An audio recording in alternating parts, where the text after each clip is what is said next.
Hello everyone, I am doctor Sneha Jha, I am surgical gastroenterologist. So last video में मैंने बात करी थी गैस्ट्राइटिस क्या होता है, मतलब पेट में जब आपका एसिड बनता है तब क्या सिम्टम्स आते हैं, अगर वो एसिड या फूड अगर खाने की नलकी में आए तो क्या होता है। इसको बोलते हैं GERD, that is gastroesophageal reflux disease. So इसमें क्या होता है, जो आपका खाना है या जो एसिड पेट बना रहा है वो खाने की नलकी में ऊपर आने लगता है, जिसकी वजह से आपको सिम्टम्स आते हैं। अब ये सिम्टम्स क्या हो सकते हैं, कभी हार्ट बर्न हो सकता है, मतलब छाती के पीछे ऐसा लगेगा बहुत जलन जैसा हो रहा है, खाना लगेगा या तो मुंह को आ रहा है या बहुत सार सा टेस्ट, मुंह का स्वाद खराब रहेगा हर टाइम, ये हो सकता है।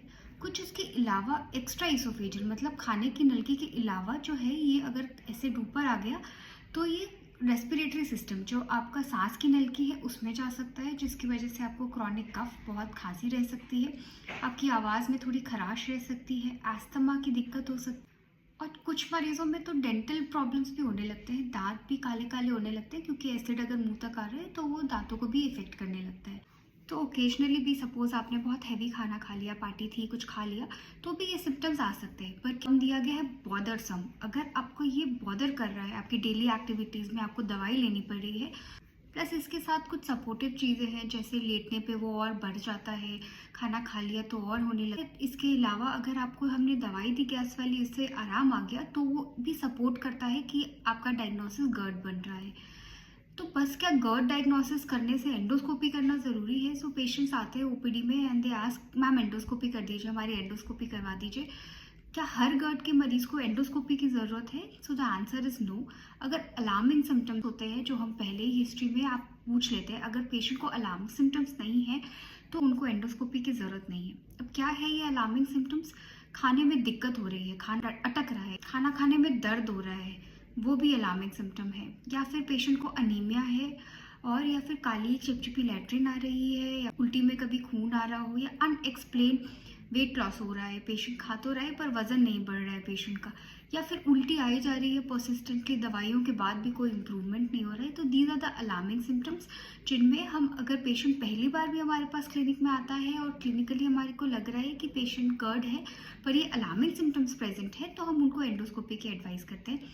But not every patient, specially younger generations आजकल गूगल पे, AI पे इतनी डिपेंडेंट हो गई है, कोई भी सिम्टम्स वो गूगल कर लेंगे एंड देन उनमें आएगा। गूगल को नहीं पता ना कि आपको वार्निंग सिम्टम्स है या नहीं है, तो वो तो डायग्नोसिस में पूरा एल्गोरिथम बता के देखते हैं, ठीक है अगर GERD है तो एंडोस्कोपी कराना है, 24 आवर pH मॉनिटरिंग करानी है, मैनोमेट्री करानी है। पर क्या आपको ज़रूरत है, वो आपके डॉक्टर बताएंगे। Rather the judicious use of the artificial intelligence is required. बस सारे सिम्टम्स को गूगल करके डॉक्टर को जाके ये बोलना कि मुझे एंडोस्कोपी करा दो, ये करवा दो, वो करवा दो, कि डॉक्टर को ज़रूरत है तो आपके कहने से पहले ही वो बोल देते हैं कि हाँ आपको एंडोस्कोपी की ज़रूरत है। कोई रिस्क फैक्टर हो, जैसे अगर पेशेंट की उम्र 50 से ज़्यादा हो, मेल हो, ओबीस, मोटापा हो पेशेंट को, लाइफस्टाइल अगर उसमें स्मोकिंग, अल्कोहल इन्वॉल्व हो, किसी फैमिली हिस्ट्री में कैंसर की हिस्ट्री हो, उनको, उन पेशेंट्स को, या बहुत लंबे टाइम से जो GERD की परेशानी है उनको हम एंडोस्कोपी के लिए पहले ही एडवाइस कर देते। सो ये जो GERD वाले पेशेंट, GERD वाले पेशेंट हैं, इनका ट्रीटमेंट वही है जो गैस्ट्राइटिस वाले पेशेंट के लिए समझाया था। लाइफस्टाइल मॉडिफाई करना है, स्मोकिंग अल्कोहल नहीं करनी है, और कुछ और परहेज जो इनको करना है ताकि रिफ्लक्स, खाना ऊपर ना जाए, खाने के बाद तुरंत लेटना नहीं है, कुछ देर तक टहलना है, बहुत सारा खाना एक साथ उनको भी नहीं खाना है, क्योंकि पेट जितना फूलेगा वो खाना और ऊपर जाएगा और रिफ्लक्स होगा। मोटापा अगर है तो मोटापा कम करने की ज़रूरत है।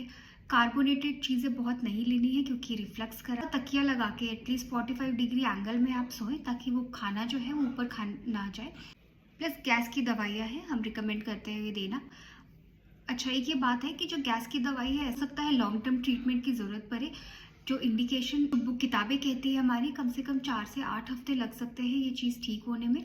तो इतना ट्रायल तो हम देते हैं पेशेंट्स को बिफोर इन्वेस्टिगेटिंग फर्दर। अगर आराम नहीं है, इनके बाद भी आपने ड्रग चेंज कर दिया, ड्रग का डोज मॉडिफाई कर दिया, पेशेंट अगर स्ट्रिक्ट आपके इंस्ट्रक्शंस फॉलो कर रहा है जो आपने लाइफस्टाइल बताई है, अगर इनके बाद भी पेशेंट को प्रॉब्लम आ रही है, then definitely we will recommend कि ये एंडोस्कोपी करा लीजिए, बट नॉट बिफोर दैट। अगर कोई अलार्मिंग सिम्टम्स नहीं है पेशेंट को, वी विल नॉट रिकमेंड कि आप एंडोस्कोपी करा लीजिए।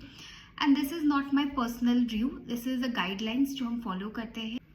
सर्जिकल इंडिकेशन क्या है, अगर GERD वाले पेशेंट आते हैं और अगर बहुत लंबे समय से ये दवाई ले रहे हैं फिर भी ठीक नहीं हो रहा विच इज़ रिफ्रैक्टरी, तो उसमें हम सर्जिकल के लिए एडवाइस कर सकते हैं। सेकेंडली, आप दवाई ले रहे हो, आपके सिम्टम्स कम हो रहे हैं पर आप फिर भी चाह रहे हो कि हम लॉन्ग टर्म दवाई ना यूज़ करें, तो उसके लिए सर्जरी ऑफर करी जा सकती है। कुछ कॉम्प्लिकेशंस होते हैं, इसके लिए सर्जिकल इंटरवेंशन की ज़रूरत होती है इन पेशेंट्स को।